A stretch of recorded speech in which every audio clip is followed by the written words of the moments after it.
G'day, welcome to Cook Farm Explore. This is the third in a series of my solar generator build, and this is the final one. This is the completed unit. As you would have seen in the last couple episodes, I went through my components, what I'm using, the battery build, and if you haven't seen those, by all means duck back and have a look and see the process.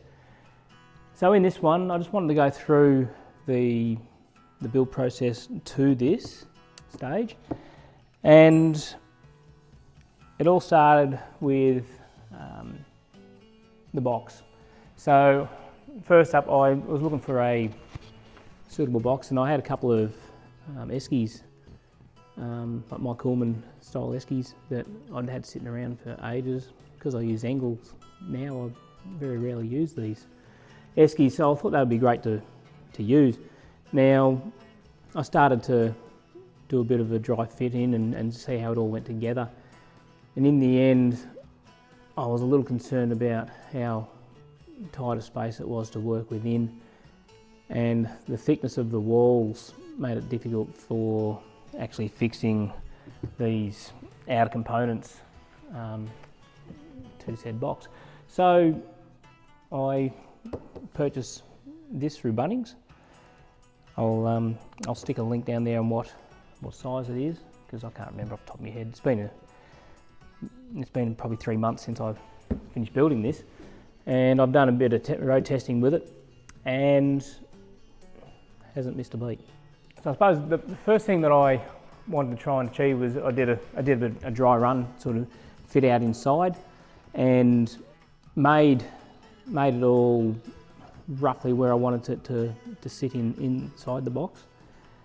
And I ended up fitting up, 12mm form ply on the inside there. So I fixed it to the back wall and onto the base, and it enabled me to be able to sort of screw something onto then. So the timbers are screwed on, then I was able to fit the componentry to that timber. And as I've gone along, it's been a good learning process for me. The whole part of just buying the bits was straightforward. The configuration of all those bits together took a bit more time. Did a lot of nutting out, and the simplest way of doing it, I suppose, would be to say that I did it one bit at a time. I started with one component and I worked through that, and then I started with the next component, worked through that until I sort of came through, and I ended up buying some more bus bars and cabling. I kept going back for more cabling, and I went on to just making it all fit the way that I could make it fit in. Down the track, I might look into making a smaller box, and I will attempt to maybe make it a bit lighter. But anywho, what I've got inside is my completed unit. So starting over the back here is my daily BMS. Up here is the little Bluetooth dongle. Now that relays to my phone and can tell me all what's happening with the battery, all from temperatures to each cell, what they are producing. There's an active cell balancer, which is this little mate down the bottom here.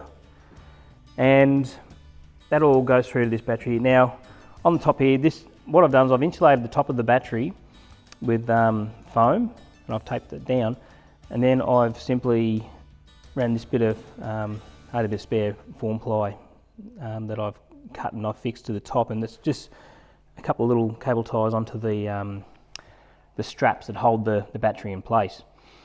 That way it just stops anything from shorting out, just keeps everything sort of nice and secure on top there. The whole unit's quite firm. So from here I've got that's a 250 amp mega fuse, and that runs through to my inverter. Now the inverter is the one thing that I haven't run an isolation switch to. There's the isolation switch over there, that runs for everything else. When it comes to the inverter, there's a lot of current draw coming out of that, and every extra joint and switch is a chance for like a heat point. So it has its on-off switch on the other side here, and it's got the fuse in there, and looks so far so good. Now I've got down here a thermo fan. So that fan is wired up through to, there's a little thermo switch there. So once the temperature inside this box reaches 50 degrees, that activates that thermo fan. And I've got some little ventilation holes up on the other side there too.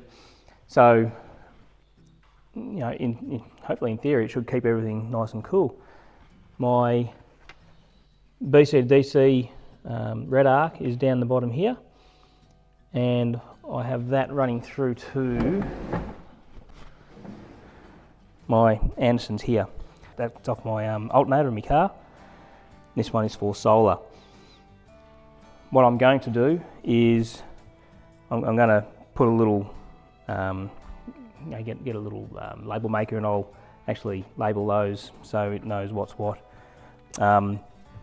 I suppose in hindsight I could always get a couple of say red Anderson plugs and change it out so that works a bit better. But anyway, that's not here or there. So here's my fuse box. So this here I've actually itemised them all. So for the fan, the USBs, the quick charge USBs, cigarette lighters, and USB-Cs, which come through over this side here.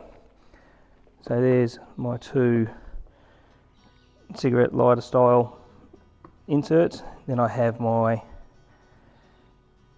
standard USB A style charge points. Then over here I have USB-Cs, and they're a quick charge USB style USB A. I call it a QC 3.0, so they're just like a quick charge style USB port. Over here I have my Victron smart shunt monitor. Now this has also got the Bluetooth as well, so I've got the whole system on my phone, and it goes through and tells you whatever you want to know. She's all just sitting quiet at the moment. Just a cool thing. This unit hasn't been on a charge, or hasn't seen a charge for probably be over 4 weeks now, and it is still sitting on 100%. Hasn't dropped. I haven't had the isolation switch off either, so all my little, everything's sort of ready to go. The only thing I've had switched off is my inverter, which is that little switch there. And also down here I have my Anderson plug outlet. I reckon I will end up putting in another Anderson plug outlet. What I have put together is like a 2-into-1 Anderson plug, so I can run 2 devices off that. But I just need to be wary of how much I'm actually pumping out of that.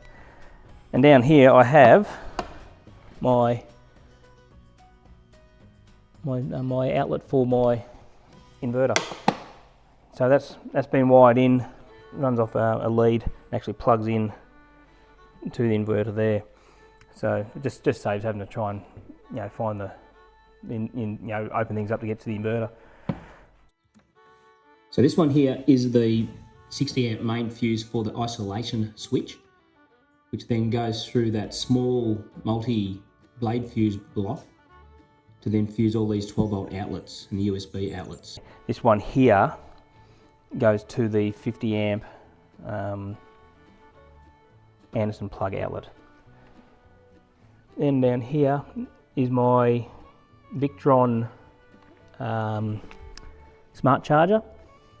Now it's capable of running, it's got 3 outlets on it. It's a 30 amp charger with lithium profile, and I could probably get away without that.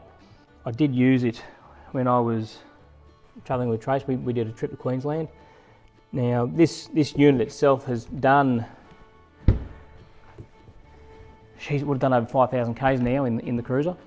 We did a trip up to bright. We went up to the high country, and we did some free camping down along there, and that'll be a series in itself that I'll put together. And a good test for that. That was the first run away with it, and I put it through its paces, and we had no, like it was just wet, dreary, crappy weather for those few days that we were away, no sunlight, and I was able to utilise this to keep power up to the caravan, because we were free camping in the Buckland Valley, and we did a couple of day trips just checking out the other campsites, because I just wanted to get some some footage of these free camps all the way along there. And the caravan itself was running a bit low. It's still running, it's got like 300 amps of AGM, and we'll give it a fair old hiding.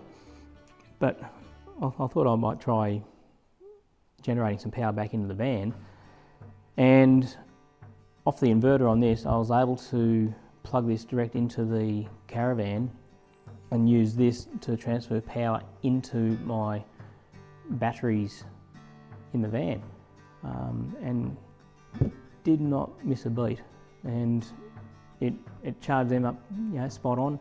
Then we went for a drive, and within a couple of hours this was back up to full charge again, which I thought was great. I've been using it to run a little Nespresso coffee machine, induction cooker. We did a bit of cooking with it on the induction cooker, and little experiments with the NutriBullet and all that. Hasn't missed a beat. It's been charging the drones, been charging phones and cameras, and yeah, great. We went to Queensland, so Trace and I did a trip up to Queensland, and we used a rooftop tent, and this was our primary source of power. And once again, because we're on the road most days, like I've got a 250 watt solar blanket, and I didn't need to pull it out once. Just using that Red Arc charger was enough to keep everything charged up without missing a beat. And we were using the induction cooker for boiling the kettle and making toasties and all sorts of different things. And I'm now running a caravan as well in the rooftop tent, as well as charging all devices, lights, and yeah. So needless to say, I'm very happy with how it performed. I haven't had, touch wood, one single issue with the unit itself yet. It's just done what I'd hoped it would do. My plans down the track would be, I want to make it a bit more compact. Now, whether that means I mean, as you can see here, there is a lot of room within this unit. It's it's quite open. What I could do, I reckon, if anything, I could remove the Victron, because it's something that's not going to get a lot of use. But what I could do is make it so it is its own portable device that I can then utilise if I have to. I'll just store it away somewhere in the Land Cruiser, and if I need it, I can use it. And I reckon I'll build my own box and just try and compact it a little bit more, because it does take up a little bit of room in the Cruiser the way that it's set up now. So what did I use? Some tools that I found very handy for this build. I suppose you'd call it a buzzsaw. That was very handy for cutting out like the square holes and